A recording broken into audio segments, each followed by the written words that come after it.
this was, at the time, new. It was a state-of-the-art theater. It had all the best toys. It's still a great theater. Next door, they're building that 2,000-seat, what is it they call it, the second theater? Second stage. Maybe it'll be finished by 2016, maybe not. But it's going to be the Lincoln Center of St. Peter. It's sometime next year because they're really trying to finish in a hurry. That is super cool. It'll be the Lincoln Center of St. Peter. Yeah. It's an extraordinary thing. They have their own record label. Your guess is that? I mean, it's a very, very vibrant theater with great history. So the premiere was in 1890. The conductor of the premiere was a fellow named Eduard Napravnik. Close enough? A Czech conductor-composer, had written 4 operas himself. Gives me an opportunity to talk about the incestuous nature of opera. Don't aggravate Ghena or Laura, because you'll work with them in 5 years. You know, I was a very naughty 20-something guy, and I aggravated a lot of people in the opera world. It took me a lot of time to work that off, because they are the same people I work with today. Fortunately, I'd say 99% of them have forgiven me. But all of these ladies and gentlemen knew one another, and the Napravnik had conducted his own opera with a libretto by Modeste, based on Pushkin. The management offered him, and the management was in the name of Ivan Vsevolozhsky. There you have it. Once more, sir. Vsevolozhsky. Yes, Ivan Vsevolozhsky. A composer, thank God, not a singer. This was an extraordinary man, too. He was an accomplished set designer, costume designer. He was an impresario. He could raise money. He ultimately went on shortly after the premiere of his next big project, Irlande and Nutcracker, to be the director of the Hermitage, which is, I mean, he was a highly cultured man, and he was who petitioned the Tsar to give Tchaikovsky a stipend so that he could work. These are good friends to have. And now we have Mr. Gelb. The American premiere was in 1910 at the Old Met with Mahler conducting. They all knew each other. They all worked together. They all saw each other's shows. Now, as an opera composer, I call them shows because I'm an American opera composer, and we've been taught by our tradition to call them shows to take the curse off of opera, because it is our tradition to make music theater, right? So hopefully that is a good thing. It was premiered in the States in German, of course. So the opera's themes, as opposed to the short stories themes, yes, we have greed, we have compulsion, we have moral weakness, but we also have the fate of the liar. Not the L-Y-R-E, although that's a pretty good pun. The fate of the liar. Shame. Shame is like a nuclear reactor in the middle of this libretto. Shame. Of course it appeals to this Lutheran boy. Shame. Life is a game. What does that mean? It doesn't mean life is like Pickens. It means that games are brutally life and death. Life is a game. What does it mean? Composers, in order, traditionally, this is what I've read, this is what I've experienced, knowing a lot of composers who write opera over the years. Composers traditionally imbue their characters with psychologically verifiable verisimilitude. Doesn't that sound good? Sounds like I went to school. I've just known a lot of stage directors. They give their characters believable psychological traits that are authentic by pillaging their own experiences. That's how you do it. That's how a playwright does it. That's how it's done. It is just how it's done. Now, if you create, as Tchaikovsky and so many composers are, perfectly capable of creating works that do not need to have anything but a objet d'art function, to please, to divert, to entertain, to console, that's fine. We're not talking about an artist who is self-revelatory. You don't want to hear about my personal stuff. Trust me, it's boring. I'm old enough to know how boring it is. However, I do know that I'm boring enough and enough like other people that if I give one of my characters my stuff, it's going to be true. It's going to be psychologically verifiable because I'm dealing with it. If I'm dealing with it, a lot of people are dealing with it. This is just common sense. This is how playwrights function, and this is how composers function. And this is how I believe Tchaikovsky functioned with the character of Hermann.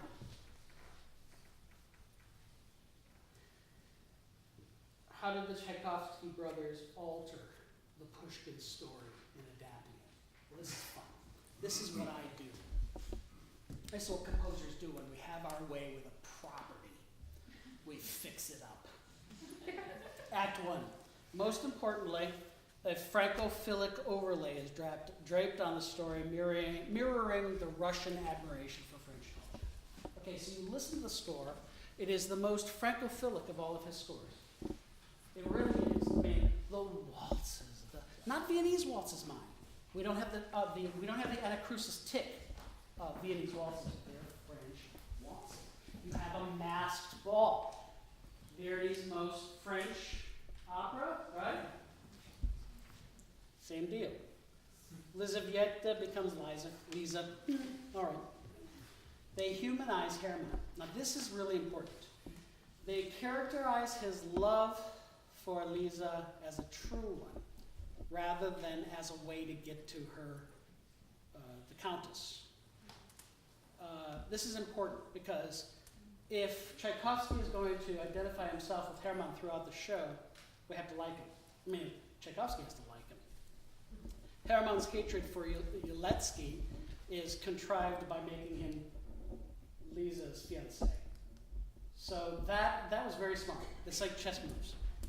They intensify the moral turpitude of Hermann's friends by making them not actual soldiers, but by making them people posing as soldiers. As soon as somebody's posing, they're a liar. As soon as they're a liar, you can't trust them. They foreshadow in the first act the 3-card bit. Now in the story, the 3-card thing takes place and plays itself over 3 days. In the opera, they put it in the first act, rightfully where it belongs in, what do they call it? Recapitulation? Exposition. Exposition! Thank you. Yes, that's me. Yep, ultimate academic. Opera needs women. Okay? Now here, this is a composer talking.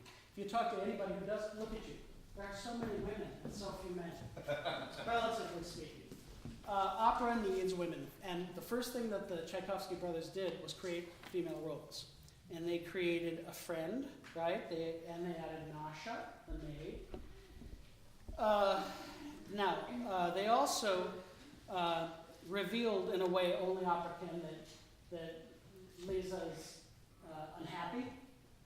And of course, she and Hermann fall in love with the rapidity that only happens in opera, porno movies, and dreams. It happens in about 11 minutes. Whoa! But I buy it, and that's one of the beauties of opera, right? Let's not pursue this. Okay, so in Act 2, it's a big opera, it's a big show, it's a big house. They have to add chorus. How do they do it? Well, very intelligently, they add a masked ball. And as soon as you add a chorus in an opera, the dialectic is this. If you study operas, you realize that the composer and a librettist are then from before Mozart. You are asked to address the public component, right? So, townspeople, right? In this case, they're people at a masked ball. Lies, right? We don't know who they are, blah, blah, blah. So that little part of the dialectic is continued.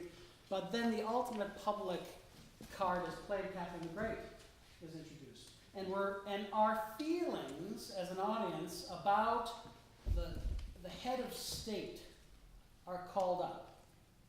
And about the people, classes, are thrown into relief. Now, this is important because I believe that this was quite conscious. It was as conscious as it was in Verdi, and it was a very important statement, I believe, on Tchaikovsky's part. In Act 3, they solved the third act problem. The third act problem is the second act problem, usually in American opera. Most American operas have 2 acts because we have the American musical theater tradition driving us down from 3 acts to 2 acts because people want to get the subway home. So, the third act problem is that the story has been basically told, and you still have stuff to do. This is the Candide second act problem, right? So what do? You bore people to tears, and it's all going to be cut. But, I just wrote a show for Sarasota Opera. It's 90 minutes long. It's for children. Second act doesn't need to be there. But they asked for a 90-minute opera. What are they going to do?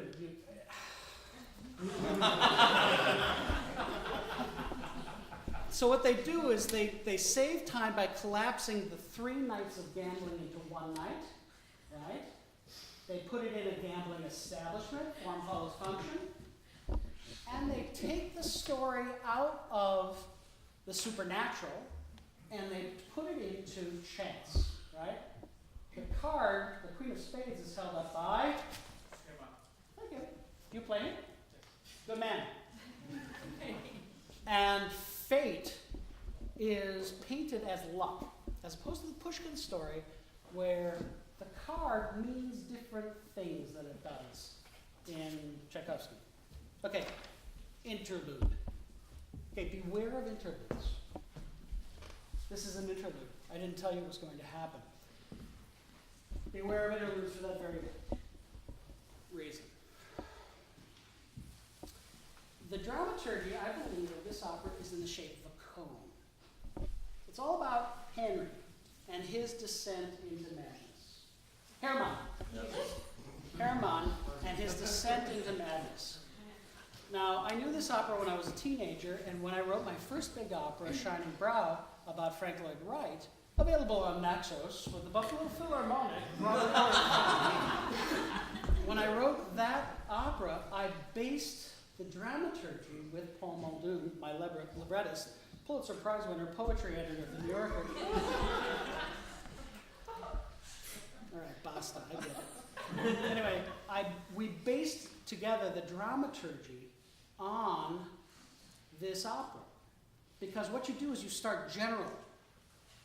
You talk about everybody who knows Hermann describes him through negative space. And little by little, by little by little by little, you get to the end of the opera where he's alone, right? And he delivers that extraordinary aria. Like nothing that had ever come before in opera. You never end an opera with one guy alone freaking out. Oh, Peter Grimes, maybe? A few years later. And when I did Shining Brow, I ended with Frank Lloyd Wright doing the same thing. For that reason, because what it does is it's the equivalent of taking a magnifying glass on the person you're tracking dramaturgically and putting it closer and closer and closer and closer to the point, and then asking a question. And what I learned from this opera as a dramaturge was that you don't give an answer, you ask a question, right? And what is the question? The numbers are a question. What is fate? Well, anyway, we'll get to that. End of interlude. Scene 5, questions. This is the last scene, I promise. What remains after you talk like this about a piece this extraordinary? Now, if you hoped I was going to talk about music, you're mistaken. Last year I talked about the music of Iolante, and I conductor. Your study can do that. The things I tell you are what I'm going to steal and what I think work. And I'm going to bore you with what I wouldn't do. As I just bored you in the interlude, which is why it's not a scene but an interlude. So what I'm going to do is I'm going to get to what I think are my ultimate sharings about this piece as an author of operas. Now, nothing I'm going to say, as I said at the very outset of this little talk, is going to be particularly new. I have no epiphanies for you. I have no fresh insights. I simply have my insights. And this is the way that composers manage to get themselves together to write a piece. In view of the fact that Beethoven did it a lot better. Beethoven did it, but he never was me. So these are my insights. And when you stand up and you sing that role, as Thomas Hansen very eloquently put in the press today, you are exposing your soul. Nobody else's soul, whoever sang that role before. And if you screw up and you're not technically perfect, that is irrelevant. It is the exposition. It is the revelation. It is the communion of you, them, me, that powers the nuclear reactor that is opera theater. So when I give you my little personal revelations about this piece, they are mine. Take them for what they're worth. But know that I care about them passionately, and that's a start. And that has to be the start. And that is the start of where Tchaikovsky was coming from. Listen, there are a lot of gambleaholics. There are a lot of closeted homosexuals. There are a lot of alcoholics. There are a lot of unhappily married people. But that is what makes us human. And if you write an opera about these things, I'd say you've got 50% of the audience, those of us who aren't perfect. Speak for yourselves. In hand. Acceptance of homosexuality. Did that equate with madness for Tchaikovsky? Questions. Acceptance of a gambling addiction. Did that equal a loss of control? Bernstein once told me when we were talking about Candide, and that tracks a very powerful character too, right? A fellow named Candide. He once told me that the point of the show, that show, was fate is what happens. Period. Now the rest is faith, right? That which is not discussed. What is faith? Faith explains that which is unexplainable. How do we explain Colorado? It is inexplicable. That is what Tchaikovsky was trying to do, was create in the privacy of a 2,000-seat dark hall, a space where fate, the inexplicable nature of fate, could be examined for a couple of hours in safety. That is why Queen of Spades is a great piece. Okay? That makes it a great piece. And because it's a safe place to think about scary stuff. Contemporary psychology, remember Freud working in Vienna, the pressure technique. Countess's appearances in Queen of Spades, are they not a manifestation of his deepening madness?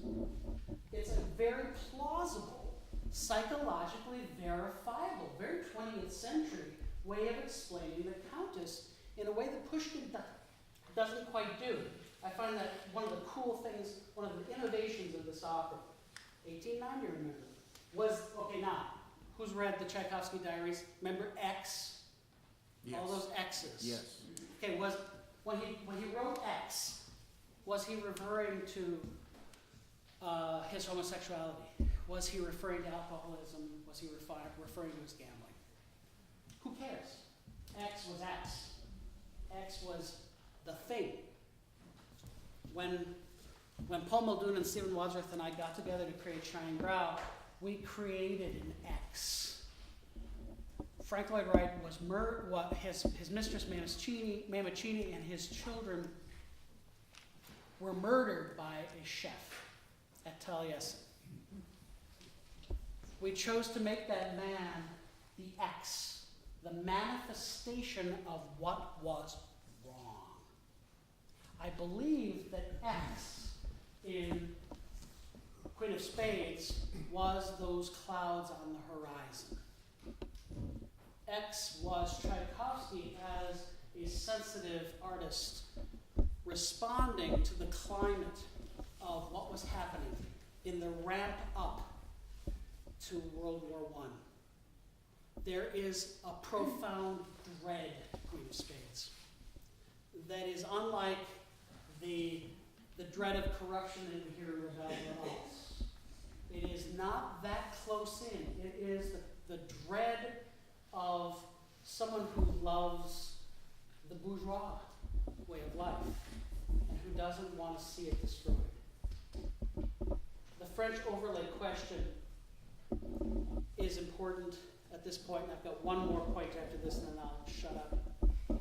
Remember that in Russia, all the wind players were trained in France. So we talk about Tabuteau and Delancey and all of these fellas. And at the revolution, they all fled east to China. And so all Chinese wind players play in the French tradition. Isn't that interesting? Same with the string players. Very interesting. So at the revolution, the culture swiveled east, or did it? I believe that this piece is also about that. It's about equating this fate versus faith problem with Western decadence versus Eastern, at least the unknown. Years later, we had Mahler with Kinder Toten Lieder, right? And with, what's the one? Das Lied, thank you. So, was this the author's polemic? In introducing the masked ball, were they saying that nations and the wealthy were gambling with the futures of their people and their workers by gambling with overstressing the terms of the social contract in pursuit of profit? Was the madness that would overcome society, would it result in suicide? Well, I think World War I and World War II were pretty close.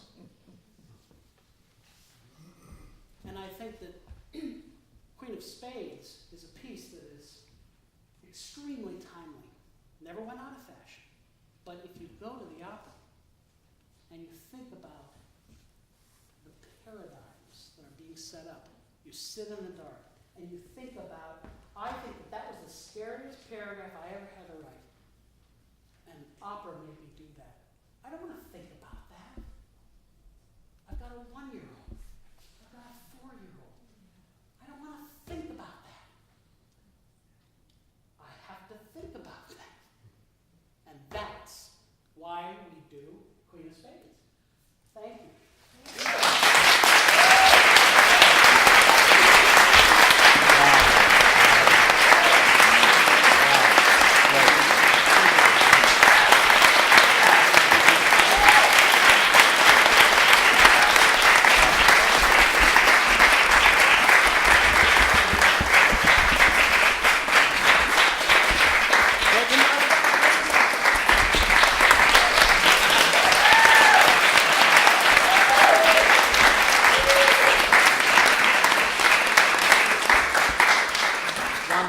take a short intermission, and we will proceed with our concert, where all of our artists will sing this song.